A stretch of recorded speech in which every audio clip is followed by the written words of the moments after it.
एउटा मान्छेले एउटा ट्याङ्कमा दुईटा माछा राखे, एउटा व्हाइट एउटा ब्ल्याक।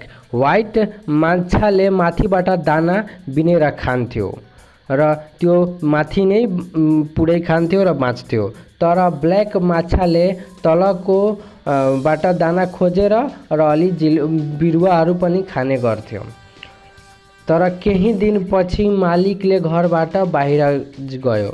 त्यो व्हाइट माछाले माथि दाना खोज्न थाल्यो र दाना पाएन भने भुखले ट्याङ्कमा लड्न खोजिरहेथ्यो र लड्दै रहेथ्यो। तर ब्ल्याक माछाले त्यही प्रत्येक दिनको लागि तल दाना ढुन्थ्यो र अलिअलि बचाएर आफ्नो जलीय बिरुवाहरू पनि खाएर बाँच्न सक्थ्यो। तर केही दिनपछि व्हाइट माछाले मरिसक्यो। यही कुरा मान्छेमा लागु हुन्छ।